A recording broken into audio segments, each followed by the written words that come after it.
Saudade is a word that has no exact translation in any language in the world, but it best describes Brazilian culture. It's a state where joy is inextricably intertwined with sadness. And that's what Brazil is. This is a country of diversity.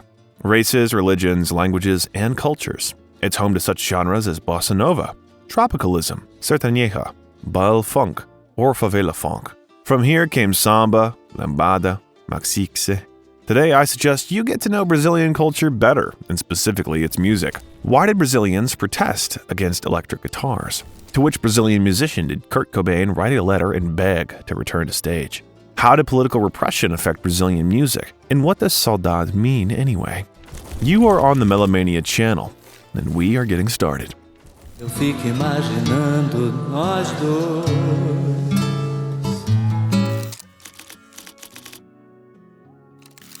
Those in love with Carnival are special people. They're born for it. They live for it. They count their age by the number of carnivals they've experienced, and on their deathbed they regret only one thing, that after leaving this life, they'll not be able to see the countless future carnivals. It is impossible to fully reveal the essence of Brazil, its culture and music without mentioning the main highlights of this country. What is Brazil associated with all over the world? Perhaps with the biggest holiday, the majestic and exciting Brazilian Carnival. In the history of mankind, even in its early stages, there were holidays with bright costumes and dances. For example, the Venetian Carnival, known since the 11th century. For people, these holidays were rituals and relaxation and entertainment, and an emotional journey into the world of illusions from harsh reality. The reality was harsh. The territory of Brazil was discovered in the 16th century by Portuguese navigators who quickly gained dominance over the indigenous population and slaves who were gradually imported from Africa. Various ethnic groups came into contact, and the process of forming the Brazilian nation began, and carnivals played a major role in it. At that time, the carnival looked different than it does today. There were no costumes, dance schools, or big profits. People had fun in the streets in chaotic madness. Slaves danced with slave owners. Crowds of people filled the streets. They threw flour, oranges, and eggs, doused each other with water, and painted each other with soot. During the 17th century, carnivals were held frequently, but in an unorganized manner. The year 1641 was a landmark when the first carnival procession took place. 160 horsemen in white cloaks rode through the night streets of Rio, followed by carriages with musicians, and the carnival lasted a whole week. It ended with a magnificent masquerade ball for the most respected people of a city. This is how the cult of costumes was laid, the production of which could take a whole year and a whole fortune. Interestingly, the masquerade and the crowd are the perfect cover for crimes. It happened that during the celebration, the people dealt with their enemies and killed them using masks. They robbed passers-by and arranged fights, but the celebration of life could not be stopped. Music, dancing, and singing became an integral part of the carnival, but during the first 3 centuries, musical and dance anarchy reigned. Everyone had fun in their own way. The Portuguese sang their songs, the indigenous population theirs, and the slaves brought African rhythms to the celebration. All this mixed into a single sound background, noise and din.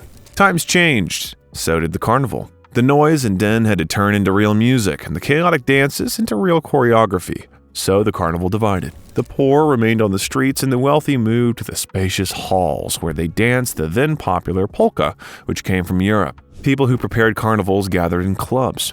For example, there was a club called the Devil's Viceroys, which not only prepared the festival, but also engaged in political struggle. Not least, it was thanks to their activities that Brazil became independent in 1822. Dance was the soul of the Brazilian carnival.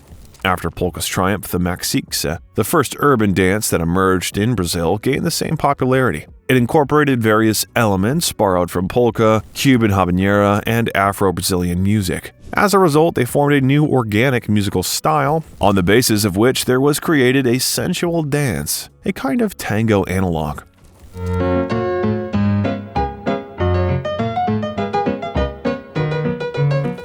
On the eve of the new 19th century, the variety of dances also increased significantly. Waltzes, galops, mazurkas, quadrilles, and habaneras competed on equal terms with polka and maxixe. The country was experiencing a general emotional upsurge. The abolition of slavery and the proclamation of the Republic inspired people, instilling the most joyful hopes in their hearts. A new page in the history of Brazil and its carnival was beginning. At the beginning of the 20th century, there were actually 3 carnivals. A carnival for high society, centered around the High Life Club, a carnival for middle-class people, centered on Ouvillard Street, and a carnival for poor people, held on 11 Square.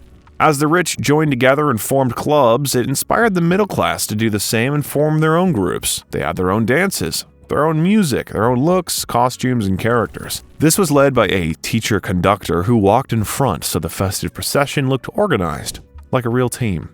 An important part of the procession was the ensemble, which performed rhythmic marches and cheerful songs. Over the years, the carnival became larger, and its procedures and details changed. The number of teacher conductors increased to 3. One led the choir, another the orchestra, and the third was responsible for the choreography.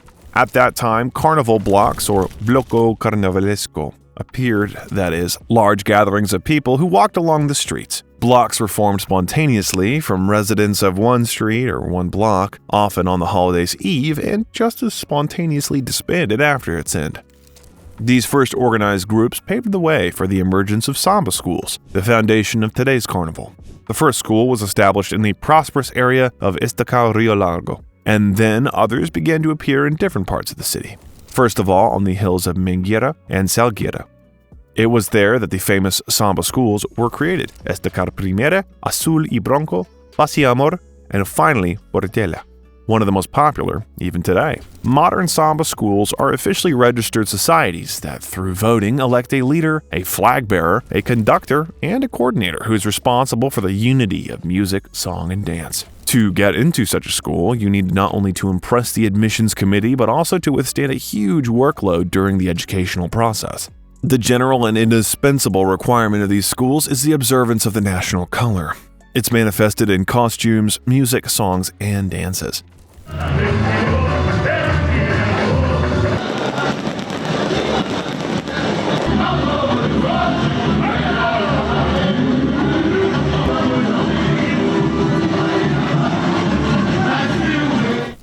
The performances take place at the Sambadrome. This is a unique architectural structure which is almost half a mile long avenue, with spectators located on both sides. The entire complex of buildings occupies an area of 21 acres, where almost 100,000 spectators can be accommodated.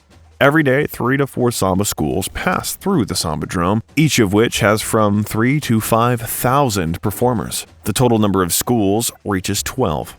Of these, 8 are actually called elite and 4 beginners. During the procession, each school tries to depict some composition of people dancing samba. Participants who perform on 5 to 8 platforms are divided into groups of up to 40 people. During dance school competitions, not only the skill of the dancers is evaluated, but also the design of the costumes and sets, as well as the rhythmic accuracy of the percussion, the coherence of the singing, and the artistic embodiment of the theme.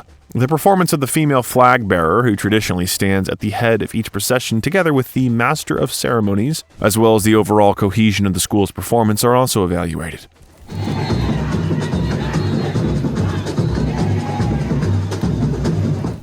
The carnival costumes worn by the dancers are very heavy and uncomfortable, and if you need to go to the toilet during the festival, it's unlikely that you'll be able to do so in such clothes.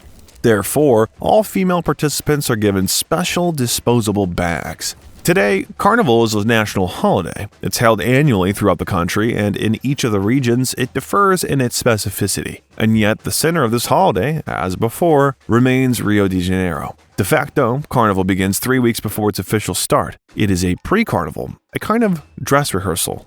But there are cities where Carnival simply never ends, such as Salvador de Bahia.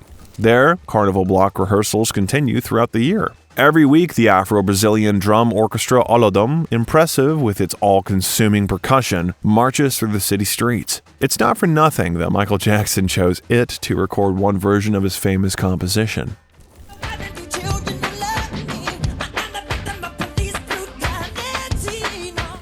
And if the results of samba school performances are determined in the judges' boxes at the Sambadrome, the main barometer showing who walked down the avenue like a king and who walked like a beggar is in the stands and on Apotheosis Square, where the bulk of the spectators flock.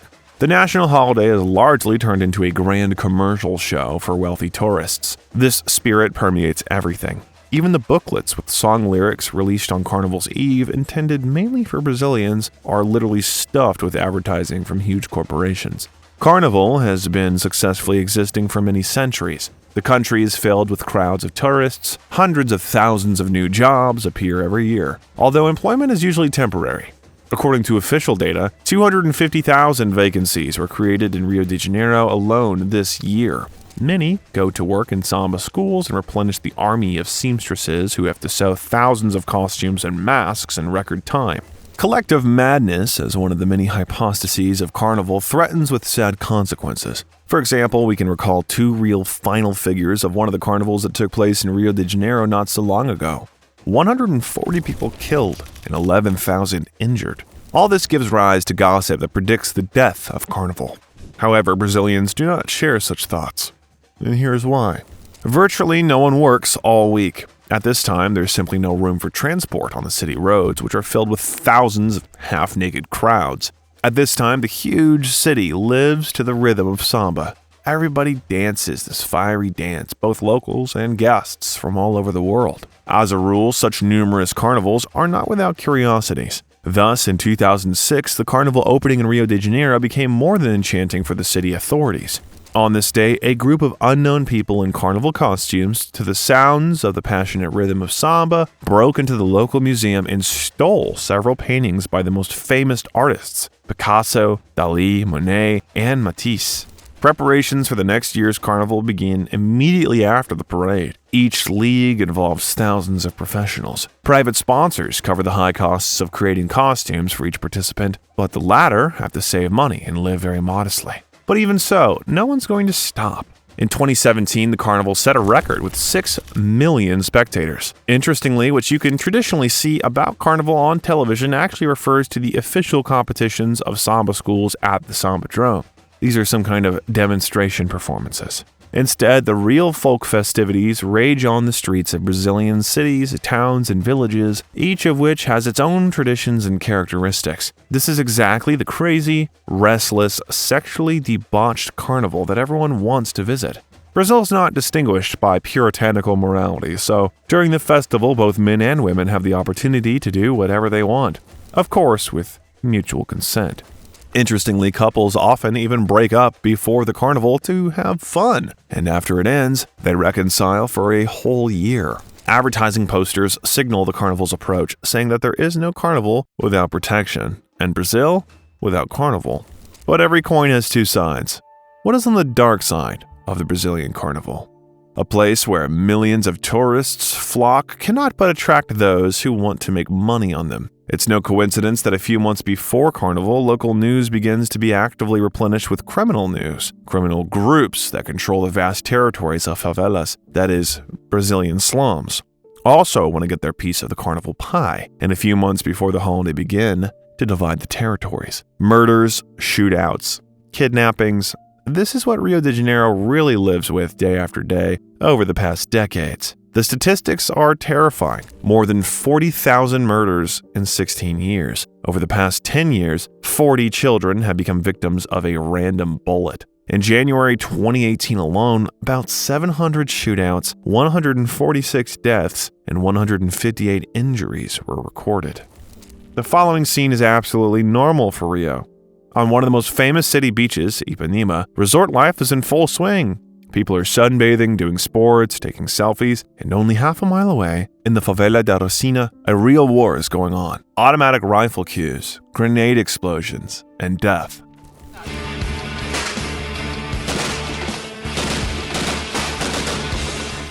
Naturally, the surge in crime is associated not only with the approach of Carnival, the influx of tourists, and the opportunity to earn money on it, of course, make their own contribution. Especially when you consider that the gangs control a huge shadow business of forbidden and illegal pleasures. As for illegal substances, the situation is something like this. The authorities do not stop reporting successful anti-drug operations, while the consumption, distribution, and availability of various illegal substances are steadily increasing. The total concentration of illegal substances is more than 100 times higher than similar indicators off the coast of San Francisco. Scientists once studied 13 sharks that lived in the coastal waters of Brazil and found that the internal organs and muscle tissue of all individuals contained coke and its breakdown products. The illegal substance probably enters the water from illegal laboratories, as well as through poorly cleaned sewage. Prostitution, both female and male, is also usually under the control of criminal groups. According to unofficial statistics, at least 1.5 million people in Brazil are engaged in this activity. In Rio, however, as in many other large cities, this business is put on stream and brings a stable income to crime. Gangs cover entire neighborhoods in favelas and suburbs where brothels operate 24/7. But neither automatic cues nor random bullets can stop the celebration of life. No one is able to muffle the fun and melodious sounds of Brazilian music.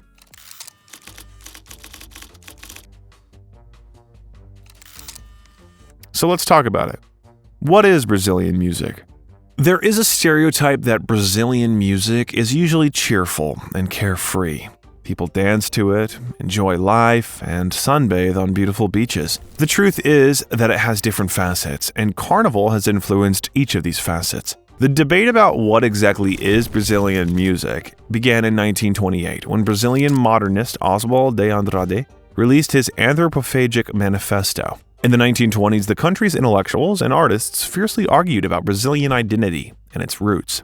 The Anitta movement, for example, imposed on society the myth that the indigenous Tupi Indians stood at the origins of the nation. De Andrade believed that there was no special Brazilian essence. There was only a dynamic, conflict-filled process of constant assimilation, synthesis, and mutual influence in which both the indigenous peoples, the colonizers, and the slaves they brought from Africa participated. Ironically, De Andrade also made the main characters of his manifesto the indigenous population. One of the Tupi tribes, the Tupinamba, who ate their defeated enemies, believing that this would fill them with their strength.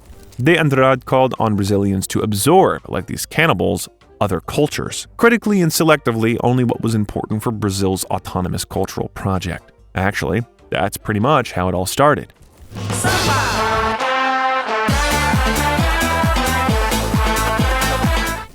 Samba rhythms are the backdrop for the Grand Carnival in Rio de Janeiro, but to these rhythms, people not only have fun and enjoy life, but also sing sad songs about life in the favelas. It is not for nothing that this style originated there, along the northeastern coast, around the city of Salvador, back in the days of slavery. Salvador is the state of Bahia, was the first capital of Brazil when it was colonized by the Portuguese in the 16th century. The indigenous tribes that lived along the coast were mostly destroyed, either by the Portuguese or by diseases that they brought from Europe. They were replaced by slaves brought from Africa to work on plantations.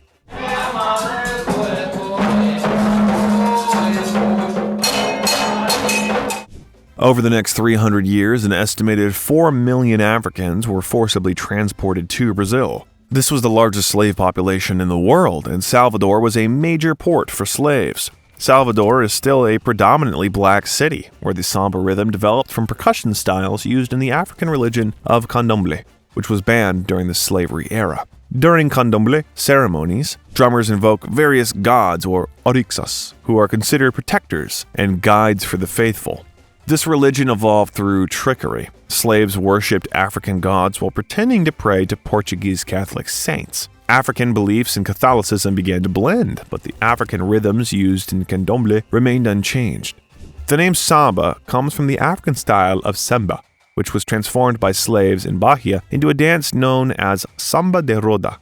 In 1888, Brazil became the last major country in the world to officially abolish slavery, only 66 years after separating from Portugal and gaining independence. Enslaved workers finally gained their freedom, and many of them headed south to Rio de Janeiro. In 1808, the entire Portuguese royal court moved to Rio de Janeiro from Lisbon, fearing for their lives after Napoleon's invasion of Portugal. Over the next 13 years, while the court remained in Rio, the city became the capital not only of Brazil, but also of Portugal and the entire Portuguese imperial dominions. The courtiers who moved to Rio brought with them Portuguese musical styles, such as modina.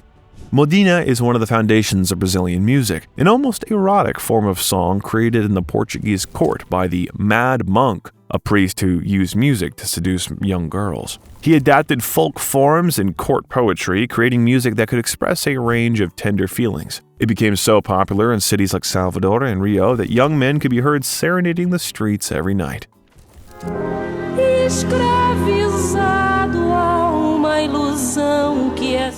In Rio, African rhythms began to blend with European styles, and this happened in the home of a practicing candomblé priestess named Tia Seara, an icon of Afro-Brazilian culture. It was in her home in 1916 that the first composition, Bello Telefone, by a musician named Donga, recognized as Cariosa Samba, was performed.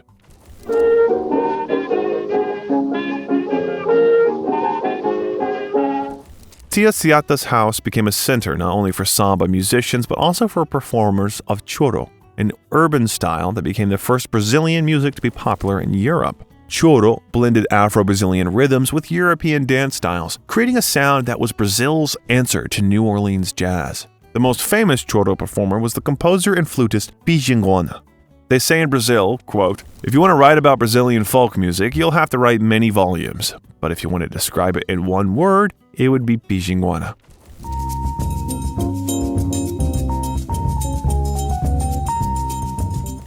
Racial discrimination was officially banned in Brazil, but racial prejudice remained widespread. This caused outrage in the press when black musicians, such as Pijinguana, were allowed to represent Brazil on a 1923 European tour with the band Os Oito Batutas, the Merry Guys. In Europe, Pijinguana heard American jazz, which he began to mix with choro and samba styles. He eventually switched from flute to saxophone and learned two important truths that have occurred throughout the history of Brazilian music. The first is that Brazilian and Western styles are constantly intertwined, and the second is that musicians who are considered too Western are always criticized in their homeland. By the time of his death in 1972, Pijinguana had become one of the legends of Brazilian music, an innovator who linked Brazil to jazz and ensured the popularity of choro even at a time when samba was changing under the influence of fashion and politics. Both styles, samba and choro, originated as authentic musical movements of workers and migrants who moved to Rio de Janeiro, and their songs spoke of the realities of daily life in the city. In the early 20th century, musicians faced not only racial prejudice but also persecution. In 1928, the first so-called samba school opened in Rio de Janeiro, a club where musicians and composers could meet, rehearse, and plan their activities for the annual carnival. However, the authorities banned black and mixed-race carnival groups from performing in the city center, where the white community predominated. Early samba songs often romanticized the malandros, street hustlers from black communities, which led to the musicians in samba being outlawed. But that changed abruptly when samba was transformed into a political tool. The man who changed samba was President Getúlio Vargas, who seized power with the help of the military in 1930. He ruled Brazil for 18 years, first as a dictator and later as a democratically elected president. Vargas was both an authoritarian ruler and a populist who admired European fascists such as Mussolini and Hitler. He banned strikes, but at the same time supported industry and social security. Vargas sought to create a new national identity for his vast country, which was then a federation of individual states. He supported intellectuals who argued that Brazil should not imitate white Europe, but should be proud of its Afro-Brazilian culture. The president spread this message using new radio stations and promoted samba as the official symbol of Brazil's, quote, racial democracy. It was a true cultural revolution that swept the entire country, creating new music and a new way of thinking. Vargas's administration sought to use samba to unify Brazil, but demanded that samba be modified to suit new national interests. In 1936, it was announced that samba musicians could now participate in carnival parades. However, there were now strict new rules. Samba schools had to present a national theme with a patriotic message. Samba was a mixed music with roots in both Africa and Europe, which resonated with Vargas's politics. Despite this, throughout the 1930s, Vargas continued to develop close ties with European fascist states, including Nazi Germany, where ideas of racial diversity would have been unacceptable to supporters of the Aryan theory. In January 1936, Brazilian radio broadcasted directly from Brazil to Nazi Germany. It broadcasted government-approved songs written by black musicians. A special part of the show was samba music, and it's difficult to imagine how the German Nazis listened to this Afro-Brazilian music. The samba revival was facilitated by prominent composers such as Ari Barroso, whose song Aquarela do Brasil, Watercolor of Brazil, also became the country's national anthem. Unlike carnival samba or samba enredo, the samba canção style could be performed by both individual vocalists and groups.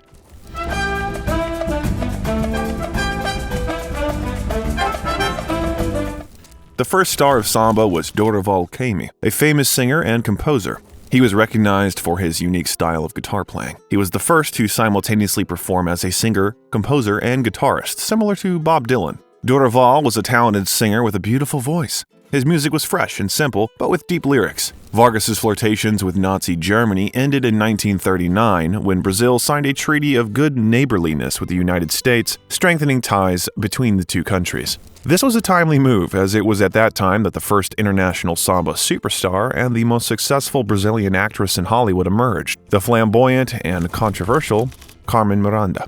She was born in Portugal, but became famous in Brazil and around the world as an icon of Brazilian culture. She was known for her extravagant style and hats decorated with fruit, which made her a symbol of the country's cheerful and exotic image. Although criticized for becoming Americanized after her success in Hollywood, Carmen remained one of the most influential samba singers.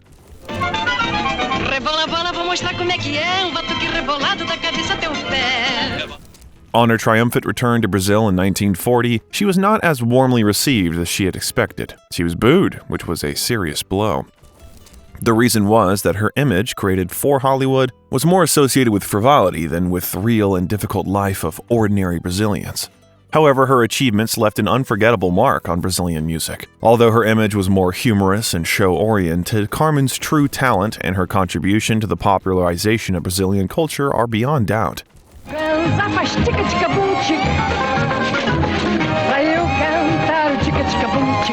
Another major figure in Brazilian music was Luis Gonzaga, a symbol of the new musical style that swept the country in the 1940s. Gonzaga became a leading exponent of the genre known as forró, a popular dance rhythm from the remote northeastern region of Brazil. The oldest songs of this genre are about work days and everyday life, but there are also many songs about passion, love, hopes, and dreams. Luis Gonzaga became famous through his radio appearances in Rio de Janeiro, hosted by the famous composer Ari Barroso.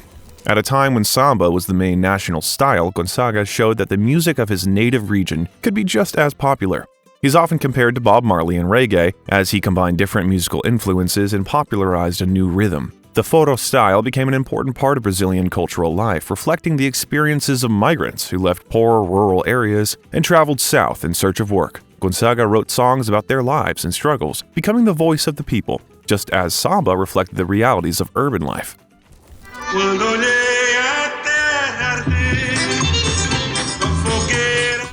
Vargas died in his office in 1954. Less than a year later, another funeral took place, that of Carmen Miranda, who died in Hollywood at the age of just 46. In the last years of Vargas's reign, the Carnival celebrations became more and more colorful and attracted more and more tourists. The festival became increasingly commercialized, but remained a center for great composers and singers.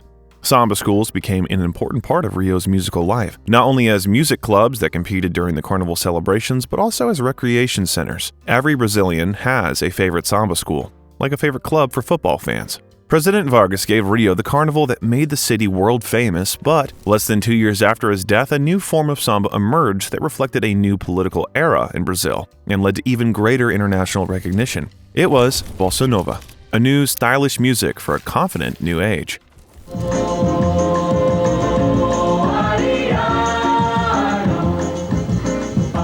President Juscelino Kubitschek began Brazil's transformation. He would later be blamed for causing runaway inflation, but for many Brazilians, his presidency seemed like a golden age.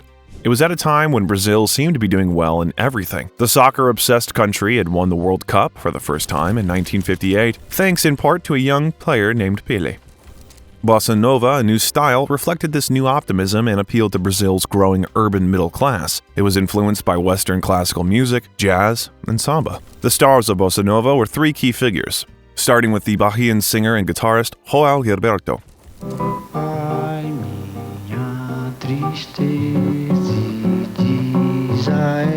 If João Gilberto was the greatest bossa nova performer, the greatest bossa nova composer was Antonio Carlos Jobim, better known simply as Tom Jobim, who wrote the melodies for many of Gilberto's hits and was himself a formidable singer and pianist.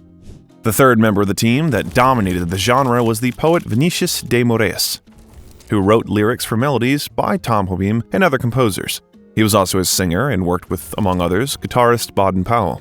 Just off Copacabana Beach in Rio is an alley that was the musical center of Brazil in the early 1960s. It was in the bars that the Bossa Nova Company gathered.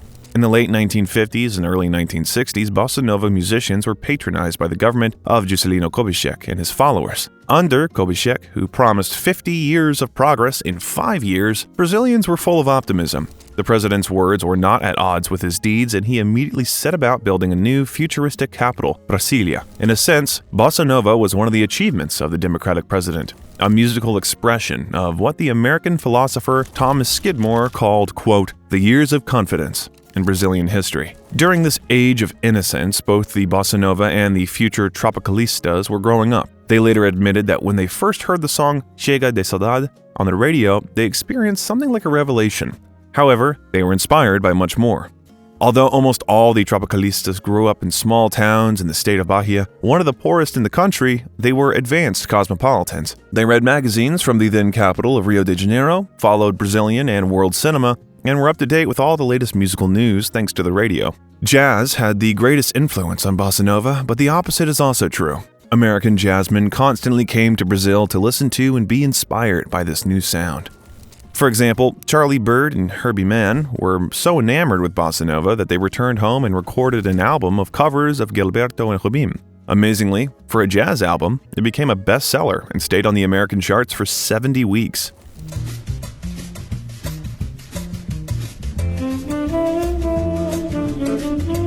Bossa nova suddenly became the new American craze in music stores, with shelves filled with bossa nova, the authentic Brazilian style, as well as American versions performed by American bands. In November 1962, the Brazilian bossa nova hierarchy, including Gilberto, Jobim, Sergio Mendes, and Carlos Lyra, were invited to New York's Carnegie Hall for a legendary concert, where they performed alongside jazz musicians such as Getz and Bird.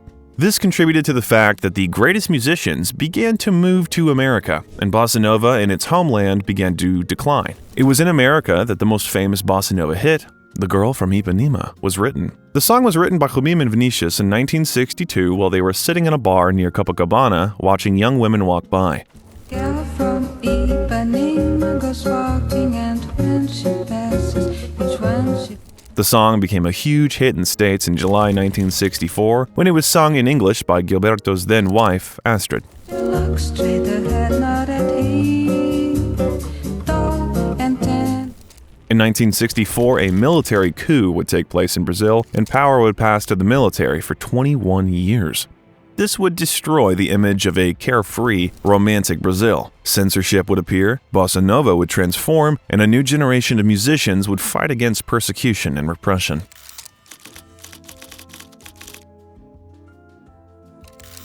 If you look at the list of the best Brazilian songs of all time according to Rolling Stone, Brazil magazine, you can see that it is largely composed of songs from the late 60s and 70s. This may surprise fans of modern genres and styles, but the songs were evaluated based on how much influence they had on popular culture. And in Brazil, as in English-speaking countries, this period had a strong influence on the further development of music, especially these 2 decades.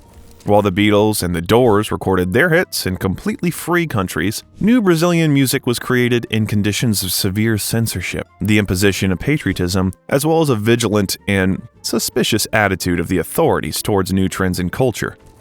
What can I say? Even the electric guitar was a banned instrument for a long time. In the early 1960s, all of Brazil dreamed of social change. Cuba, with its communist revolution, provided an inspiring example. The pages of Brazilian newspapers were full of polemics about agrarian reform, the labor movement, and the nationalization of American companies. Art also flourished, largely thanks to the Centro Popular de Cultura, People's Center of Culture, which included famous artists, directors, poets, and musicians, including some future tropicalistas. In 1964, democracy came to an end. A conservative group of soldiers overthrew President João Goulart. Society was so shocked that it reacted almost in no way. The military immediately began to instill a sense of patriotism, family values, and Catholicism. However, Brazilians quickly came to their senses, and despite the closure of the popular center and censorship, a vibrant cultural life continued. The dictatorship was just getting used to it and had not yet reached this sphere. Society, seeing the flowering of protest art, began to perceive the coup as a misunderstanding and a desperate attempt to prevent the inevitable revolution. An atmosphere of creative competition reigned in music. 2 branches separated from bossa nova: jazz bossa, focused on the refined jazz component of bossa nova, and protest bossa nova, Its supporters believed that early bossa nova was too far from everyday life, and in their songs spoke about social injustice, poverty, and cultural authenticity.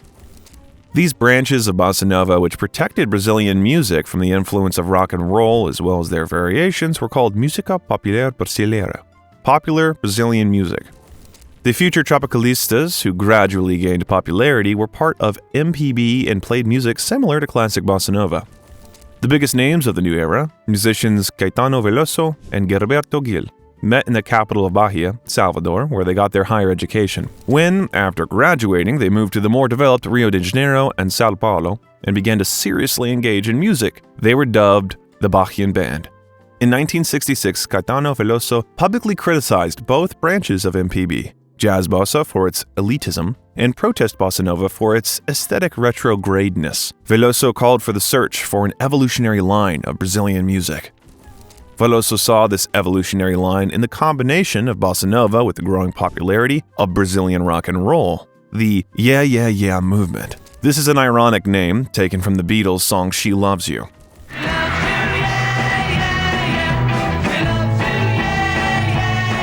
Local rockers were called the Young Guard, Jovem Guarda. These musicians sang about male bravado, sex, clothes, and cars. Those who grew up on bossa nova were disgusted by this guard because the rockers simply imitated English language music, were not very educated, and even played electric guitars. Electric instruments shocked the public so much that in 1967 Brazilians even marched against electric guitars. However, this did not help. The youth fell in love with Yeah Yeah Yeah more and more. While some artists were experimenting with jazz bossa while others were exploiting folklore, Caetano Veloso and his associates were preparing a revolution in Brazilian music. Gilberto Gil's song Domingo no Parque was recorded in 1967. It was distinguished by its poetic language, but told a simple story. Two friends, Jose and Joao, fall in love with a girl named Juliana, and when Jose sees Juliana walking in the park with Joao, he is overcome with rage and kills his friend along with the girl. Gilberto recorded this song with Os Mutantes. Interestingly, after the band broke up, Kurt Cobain himself sent them a letter and begged them to get back together. They fulfilled his request a few years later, but Kurt already passed away. By the way, write in the comments which Brazilian musicians do you know, and if you have any favorites, write their names so someone can add them to their playlist. Thank you, and let's continue. Gilberto presented the song at the 3rd Brazilian Popular Music Festival. The song caused a real scandal because it included electric guitar parts. This instrument, which was conquering the Western scene at the time, was not popular among Brazilian musicians. During the era of the military dictatorship, the electric guitar was perceived as a symbol of cultural colonization.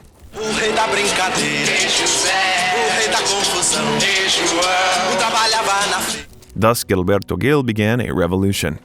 At the same 3rd festival, Caetano Veloso presented another hit of his time, the song Alegria, Alegria. This is the most famous song I ever wrote. It was the opening song of Tropicalism, the first one with rock and roll guitars. Every time I sing it, I feel like the Rolling Stones playing Satisfaction.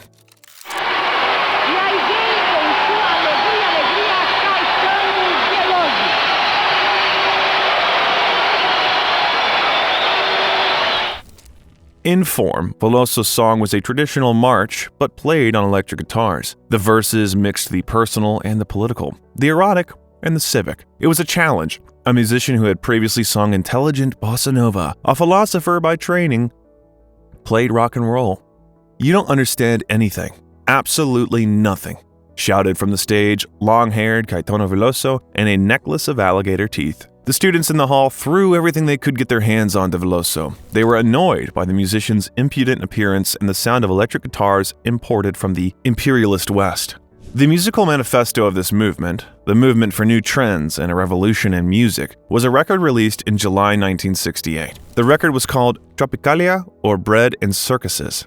Bread and circuses symbolized everyday life, contrasted with the joy and rebellious atmosphere of tropicalism. Melody-wise, the album was a thunderous mix of rock, bossa nova, tango, mambo, bolero, and some even heard dodecaphony in it.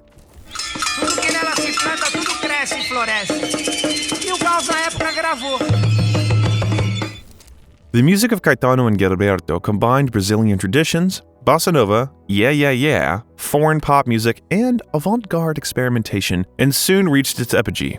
the Tropicalia. At the same time, it was important for Veloso and Gil that they conduct their experiments in front of an audience of millions. They appreciated the pop aesthetic, which was still foreign to Brazil. Gil explained, quote, "Pop music is music that can convey a message in the same simple way as a poster, a billboard, or a cartoon." After Gil and Veloso's performance at the TV Record Festival, the press began to call the Bahian band Tropicalistas. The word was taken from Veloso's song Tropicalia, and the term itself ironically played on the image of Brazil as a tropical paradise. 1968 was the year of tropical music. Caetano Veloso released his first solo album that year. It included Alegria Alegria, which brought him fame. Viva mata, ta, ta, viva mulata, ta, ta, ta. In the same year, a wave of demonstrations against the dictatorship swept through the country. In Rio, students protested and workers went on strike in Contagem and Osasco. Unlike the artists of the protest bossa nova, the Tropicalistas did not speak out directly, but they could not help but see what was happening in the country under the rule of the junta. At the end of June 1968, after a student's murder at a protest demonstration, thousands of professors, students, workers, and artists took to the march against the dictatorship. Among the participants were Gil, Veloso, José Celso, the artists of the Teatro Oficina, and the writer Clarice Lispector. The authorities did not disperse the rally, but immediately after it they banned all further public demonstrations. Already known throughout the country, the Tropicalistas began to appear on popular TV shows. Moreover, they became so well known on TV that they were soon allowed to host their own show. The military administration understood the propaganda value of TV perfectly well, but they underestimated the influence of these two musicians. It was a show with constant performances. Veloso would stay on his head, then sing a cheerful Christmas samba, holding a revolver to his temple. TV Tupi, where the show was broadcast, realized that the audience was not ready for such a degree of absurdity only when the editorial office began to receive letters from outraged viewers. The program was soon closed. In one of the last episodes, Veloso and his friends staged a funeral for a tropical plant. The joke turned out to be sinister. Gilberto Gil and Caetano Veloso were accused of insulting the national flag and anthem in December 1968, spent 3 months in prison, and 4 under home arrest. And in July 1969, they were deported from Brazil to London, but at their own expense. The authorities allowed them to play a concert so that they could earn money for tickets. Tropicalism had only existed for a year, and the military did not know what to do with it. They did not understand whether it was a political movement or not, but they saw that this movement was anarchic, and they feared it. Thus ended the Tropicalia, and with it, the 1960s, which had begun with enthusiasm, but ended in a collapse of hopes. It was also the end of Brazilian modernism. The junta remained in power until the mid-1980s. Brazil was in for an era of political suffocation. But, not giving in to despair, Gilberto Gil released the song Aquel Abraco before flying to London. This life-affirming composition became a fearless man's spit in the face of the dictatorship. In this swan song, Gil addressed words of farewell to his homeland, to the prisoners of the Realengo prison, to the fans of the Flamengo football club, to the girls from the Favelas, to Rio de Janeiro, and to the entire Brazilian people.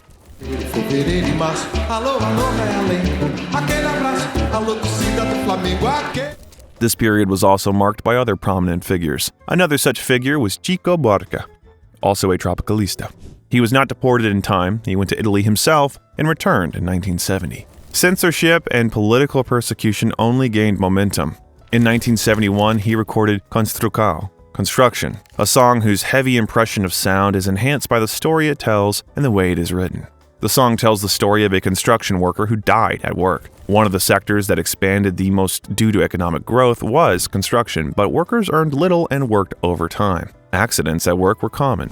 Each of the verses repeats the same story, changing only the last word. The second verse touches on the psychological state of the protagonist who's already acting by inertia. In the final verse, which is not repeated in full, the worker already turns out to be crazy, not responsible for his actions. The music echoes the words. At first it appears, imitating the noise of the metropolis, and at the end of the song is more like a crazy opera. Beijou sua mulher como se fosse a última. Before the Tropicalia, according to Veloso, Brazil was ruled by cultural apartheid.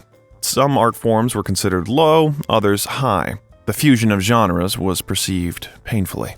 The Tropicalistas showed that for Brazilians, a nation of mestizos and mulattoes mixing is one of the most natural artistic methods. The comprehension of the Tropicalist heritage took place in the conditions of a period of cultural emptiness that began in the 1970s. Censorship banned hundreds of new songs, and free cinema could only be shot on the cheapest equipment, because of which the new wave of cinema was even dubbed trash cinema. Thousands of intellectuals left the country, including directors and screenwriters. Escapism and an underground counterculture replaced the rebellious spirit of the 1960s. Open protest no longer bothered young Brazilians who identified themselves with this trend. The Tropicalistas were considered the founders of the local counterculture. When Veloso and Gil returned to Brazil after several years of exile, they were greeted as martyrs and heroes. Both immediately declared they did not intend to lead a new movement. They wanted to quietly pursue their creative work, but they immediately embraced the new agenda which they themselves had once given the first impetus to. The Tropicalistas also had a great influence on the Brazilian Carnival in its Bahian form. In contrast to the Carnival in Rio de Janeiro, which was dominated by acoustic, folk samba, rock musicians began to perform in Bahia.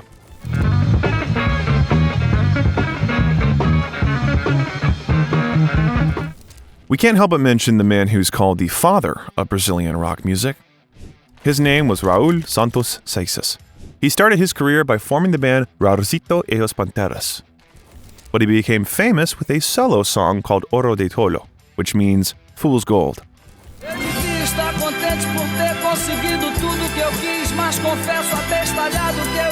It was a metaphor for Brazilian society, which blindly supported the Brazilian miracle. That is, the economic boom that took place under authoritarian conditions. On June 3, 1973, the musician appeared before the lenses of television cameras on Rio Branco Avenue in Rio. By the way, the writer, Paulo Coelho, helped organize this filming. The song Ouro de Tolo was played live on primetime and apparently made many people think. Eu devia estar alegre e satisfeito por morar em Ipanema depois de ter passado fome por 2 anos. When the musician and the writer began to more actively discuss such ideas, which became the basis of new songs, the Department of Political and Public Order drew attention to them. Coelho, his wife, and Seixas were tortured, after which they were deported to the USA. I was interrogated by 5 people. One of them was kind, another was rough and used his fists, and another one used a taser. I was there for 3 days.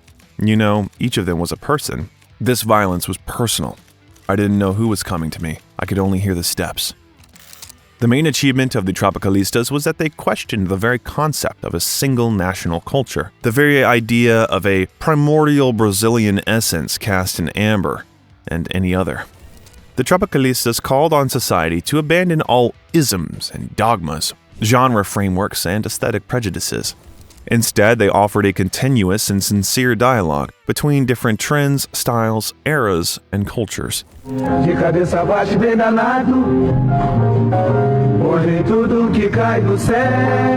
The military dictatorship regime in Brazil would soften slightly by the 1980s and would fall completely in 1985. The music scene, with its non-zero protest component, would not blossom with a lush bloom after that, but it would not disappear at all.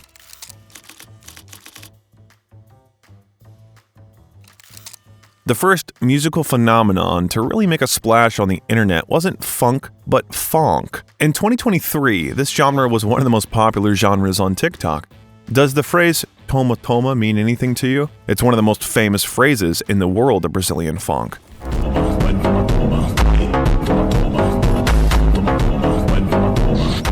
A looped recording of a male voice repeating the cherished toma toma was first used as a sample for DJ Ago Gringo's track, after which it became popular among funk producers and millions of TikTok users.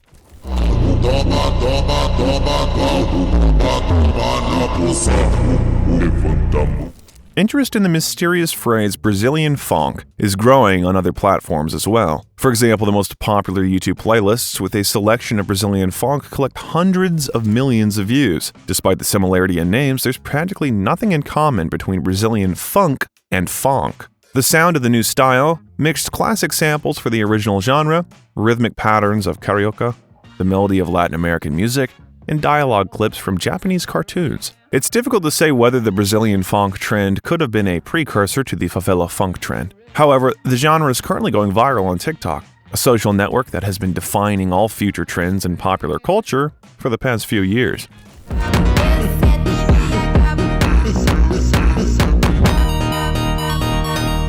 And And while Phonk is more of an export product, there is one genre that Brazilians have fallen in love with the most. It is sertaneja, one of the most popular musical genres in Brazil. Sertaneja is a style that originated in the 1920s but quickly took over all radio stations and remains popular today.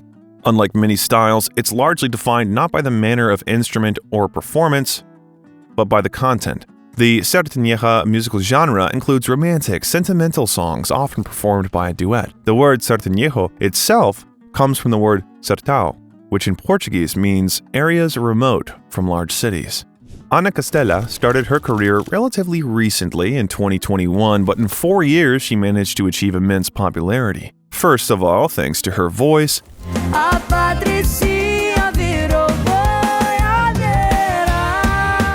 and it became known nationwide the following year when she released the hit Pipoco and reached #1 on Spotify Brazil. In 2022, she was named Breakthrough of the Year at the Multishow Awards and one of the most streamed artists in Brazil. Meu beijo vai te viciar, minha pegada vai fazer você gamar. The following artist was called the new phenomenon of sertaneja in 2010. Luan Santana, one of the leading performers of this genre, and his first album with live recordings sold 100,000 copies.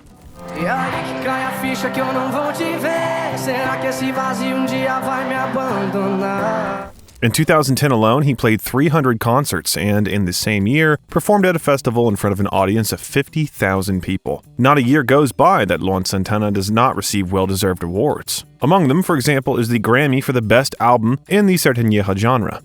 Me cheire ainda me beija com essa boca gostosa. Another feature of this genre is that songs are most often performed by a duet. Usually, duets consist of men, but there are also reverse examples. For example, a duo of sisters, Mayara and Maraísa.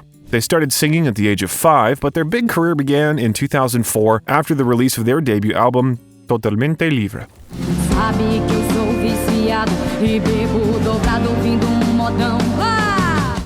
An example of a popular male duo is the group Zeneta e Cristiano. They became famous in 2016 with their first album and live performances, which the duo released on DVD.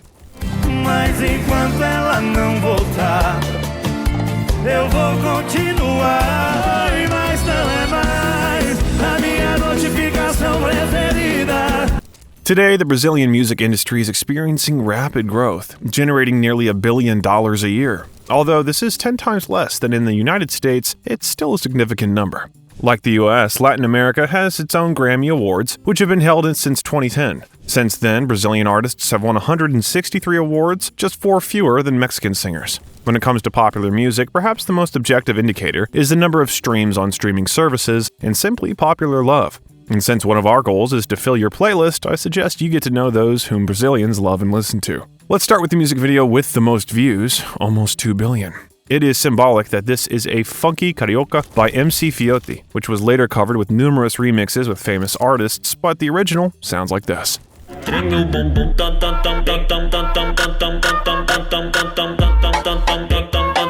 Pablo Vittar, a famous Brazilian singer and drag queen, has a music video on his account that broke the record as the fastest video to gain 1 million likes on YouTube. It was shot for a song recorded with the participation of Major Lazer and Anitta.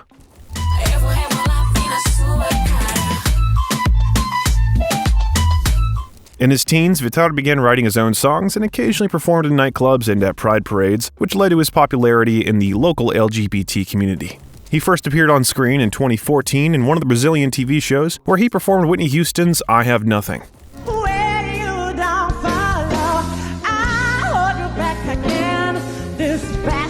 During his career, Pablo recorded 5 albums, which made him the most successful drag queen in history. The number of streams on Spotify alone is over 15 billion.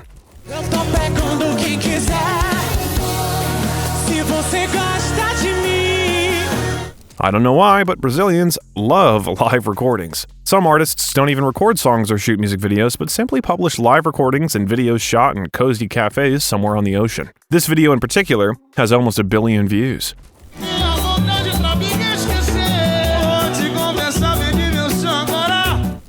In 2015 and 2016, the most popular Brazilian artists on Spotify were the duo Jorge and Mateus. They perform romantic music called sertaneja, which we talked about a little earlier, and for a long time they were rightfully considered the leaders of this genre. E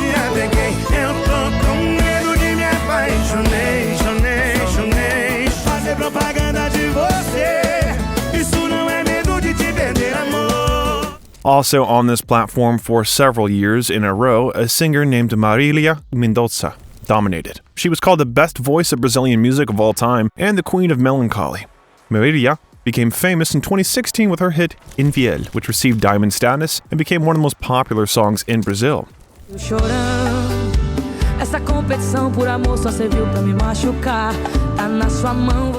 Unfortunately, her career was short-lived and ended in a tragedy. Marília Mendonça died in 2021 in a plane crash.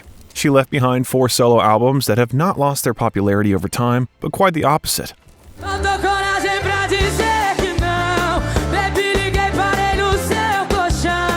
Anitta has remained a big Brazilian star for many years in a row. Her talent manifested itself at the age of 8 when she began singing in a choir on the advice of her grandmother, while she diligently studied English, which would make her famous all over the world.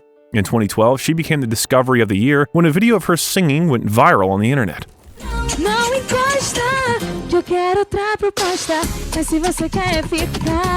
In July 2013, she released her debut album, Anitta, and a week later it became the most downloaded on Brazilian iTunes.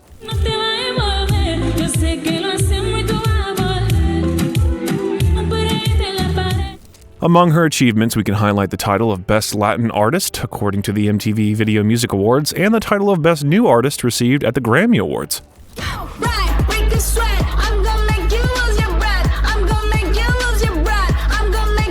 Another no less important figure can be considered a singer named Ludmilla, who previously could be heard under the pseudonym MC Beyoncé.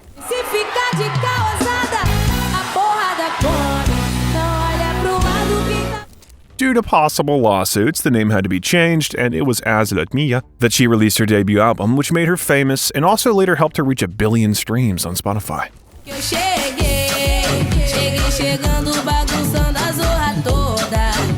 Another large-scale figure in Brazilian music is Ivete Sangalo. It's believed that she's one of the most successful solo artists in the country. In the early 90s, Ivete sang in bars where fate smiled at her, and she was noticed by representatives of the Sony label. In 1993, Sony Music decided to reform Banda Eva, and Ivete was chosen as its lead singer. Her charismatic appearance made the band's first album a leader in the Brazilian charts.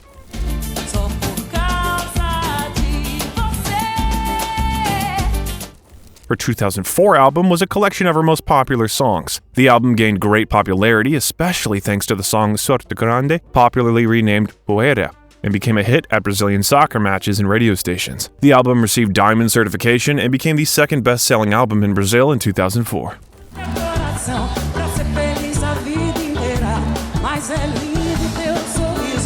Ivete is now one of the richest Brazilian singers, owning her own plane, several businesses, and receiving the highest fees in Brazil for her performances, up to 2 million reais per concert. Thanks to her, the record company she works with, Universal, has become the most profitable in Brazil. Isabella Cristina Correia, or simply Isa, first gained fame thanks to her covers of Beyoncé, Rihanna, and Sam Smith. In addition, she also recorded her own songs until she was noticed by Warner Music Brazil in 2016, with whom she signed a contract. You're running around, you know better, Daddy. I can't stand it. Her first album immediately received a Latin Grammy nomination in the category Best Portuguese Language Contemporary Pop Album. And although it did not win that statuette, it was still recognized as one of the best albums of that year. Despite the fact that she has only 2 albums, Time magazine rightly calls Isa one of the leaders of the next generation.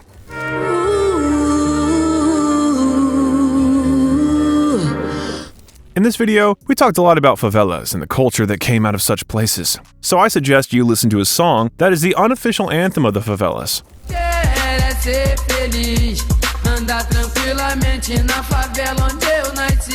On the one hand, it's about the difficult struggle and hopes of the people who live in these areas, and on the other hand, it's about the idea of an ideal place to live. That is, the very favela where they were born and want to be happy.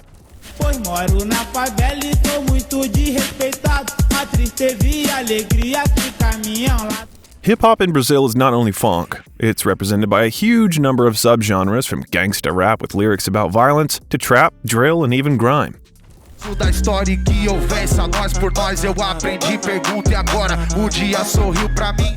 In any country where rap exists, there are its icons, as well as those whose lives were cut short by gunshots. The first that comes to mind is a rapper named Sabotage, who's greatly influenced all of Brazilian rap.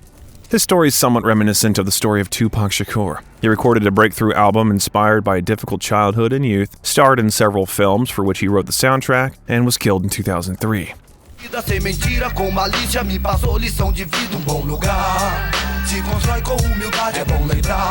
The case remains unsolved to this day. Several posthumous albums and compilations have been released, but his first album and the tragic end of Sabotage's life had the greatest impact on pop. Sou da favela, tô aqui, sabotagem, tem certos lugares, ligeiro criminalidade. Unfortunately, Sabotage was not the only rapper to die from a bullet. The same tragic fate befell MC Da Leste, who died 10 years later. He was fatally wounded during his performance and died on stage. Despite the fact that the investigation had hundreds of videos and photos, the case was still not solved.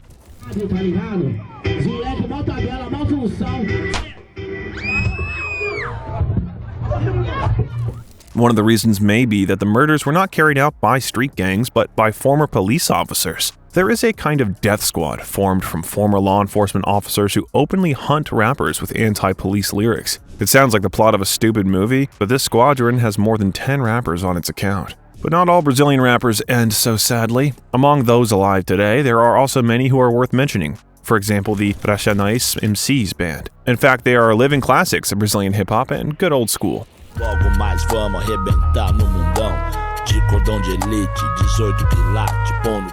Perhaps one of the most influential modern rappers can be considered Yonga. Technical, with a long history, with acutely social lyrics and several classic albums that made him one of the greatest MCs in Brazil. Nada do que eu tenha feito, alguém que curta Harry Potter eu dei, Senhor dos Anéis como eu.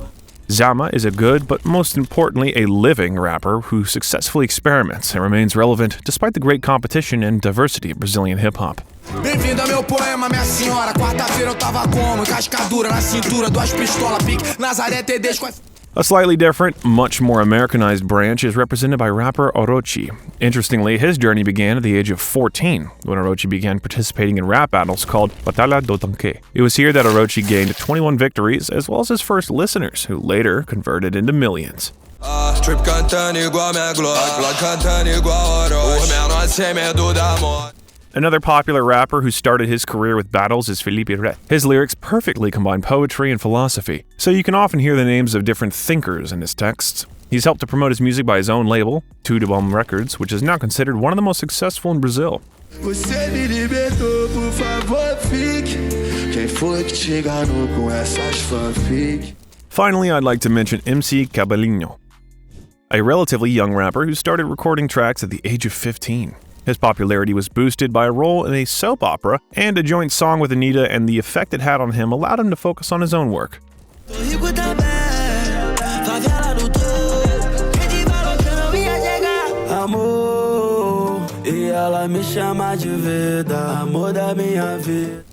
Rock music is also extremely diverse. Despite the fact that in the 70s there were marches against electric guitars in Brazil, this did not prevent the development of the genre. First of all, it's worth mentioning that the band Sepultura, one of the most famous bands of the thrash metal scene, which together with Pantera are considered the founders of groove metal.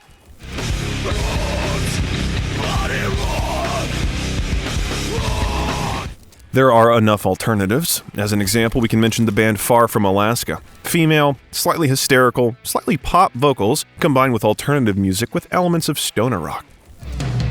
She says I gotta tell you my story, man.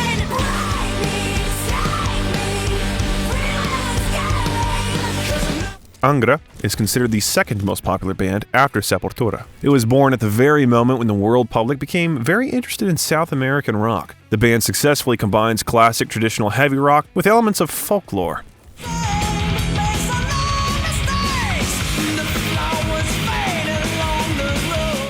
The story of the rock band Mamonas Assassinas, who were real stars in the 90s, ended very tragically. They mixed all possible styles from photo to niche Mexican styles in heavy metal.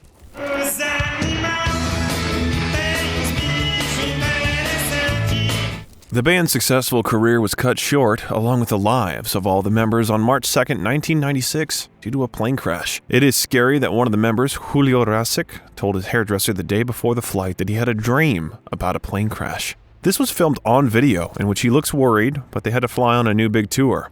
Unfortunately, it did not take place due to the tragedy. Despite the fact that it happened in 1996, in Brazil their songs are remembered and listened to, and the band itself greatly influenced the development of both rock music and the industry as a whole.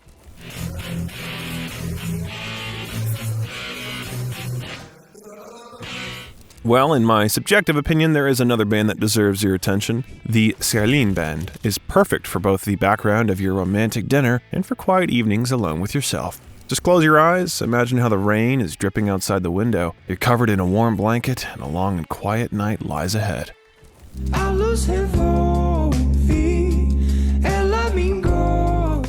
This band and its work constantly raises complex issues of self-identification, inequality, and other life difficulties, but they are still loved for their warm and gentle sound. Finally, I'd like to talk about a band that broke up in 2013, but remains a cult classic. This is the Charlie Brown Jr. Band, which was one of the most popular in the late 1990s.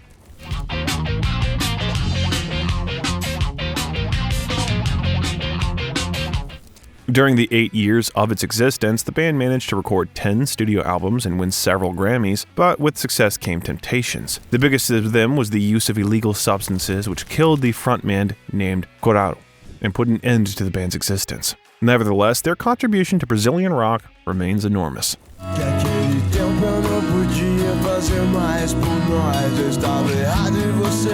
A melodic and sincere artist named Rubel studied at the University of Texas, where he was inspired by the local indie rock scene. He returned to Brazil and began recording songs in a similar style, which he composed literally on the go on airplanes between flights. He shot the video for his biggest hit in a similar way. He simply filmed friends, acquaintances, and random passers-by on the street.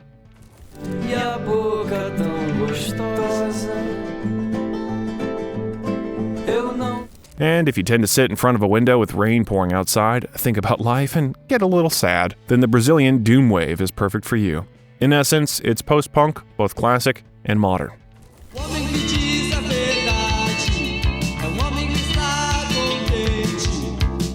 Lagum, a relatively young band that has existed since 2014, rose to fame in 2016. They recorded the song Daixa with singer Anya Gabriela, which became one of the most listened to songs in Brazil. Lagum has won several awards at the Brazil Multishow Awards and Brazilian Music Awards, and has also been nominated for a Latin Grammy Award.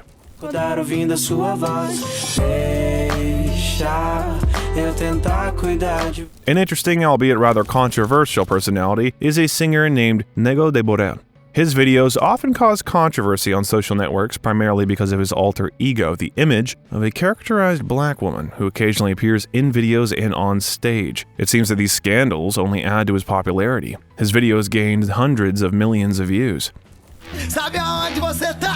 Naquele lugar que tu ouviu falar. Aonde tu senta, aonde tu sobe, aonde tu desce, aonde tu romance no cinema. Já desaprendi, jantar à luz de vela. Já desaprendi, passeio de mão dada. Brazilian musicians take the visualization of their songs quite seriously. Some artists are not afraid to spend millions to shoot a good, memorable video. Pop artist named Luisa Sonza decided to visualize the idea. What if my pets turned into people? A huge number of extras, sceneries, cars, and director Fernando Nogari cost the singer almost $400,000.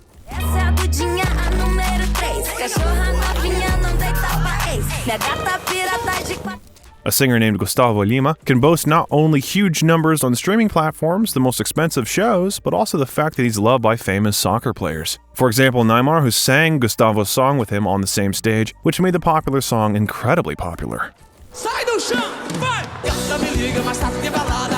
Quero curtir com você na madrugada dançar. We can't miss the old hits that are still sung today. Released in 1990 with the voices of Chitachino and Jororo, the song Evidências has maintained its place among the most famous songs in the country, becoming the most popular song for 2 consecutive years. They say that this song makes you miss people who never existed.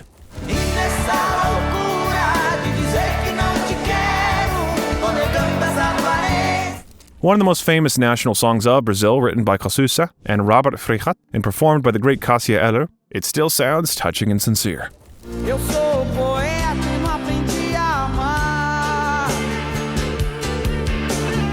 The 2000s were a vibrant decade full of diversity in the Brazilian music scene, bringing a rich mix of genres, styles, and artists that won the hearts of millions. Vanessa da Mata made a name for herself on the music scene in the 2000s with several hits, one of the main ones being I, The song still remains a real hit and has many remixes.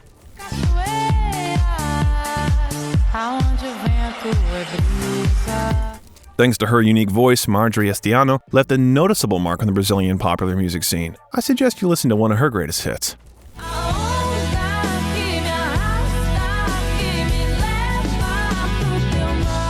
For Brazilians in their 30s, the following song may be nostalgic, but if you never heard it, it may become one for you someday.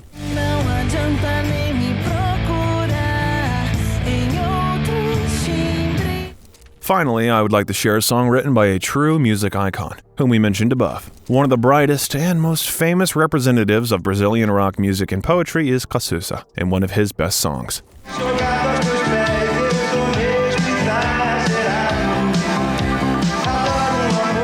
But I'd still like to end on a positive note, which will be given to you by the band Calma and their world-famous song, Lambada.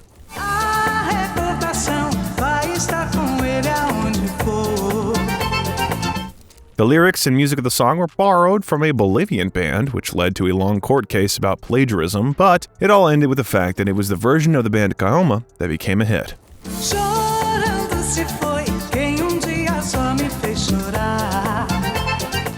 Well, it was a very long journey, but I hope you found it interesting. As you can see, Brazilian culture is a heterogeneous mixture of completely different styles and ways of life, which together create unique combinations of fun and sadness. The same saudade that we talked about at the beginning. It doesn't matter if it's bossa nova, phonk, or tropicalism. In each of these genres, there is a Brazil that cannot be seen, but can be heard. Difficult periods gave birth to talented people, and they wrote great songs on which entire generations grew up, and then they wrote their own songs. I hope you learned something new and found some songs and artists that'll get into your playlist. We would be grateful for likes and subscriptions, and write in the comments which country you would like me to make the next video about. In the meantime, thanks for watching. This was the Melomania channel, and we will meet again soon.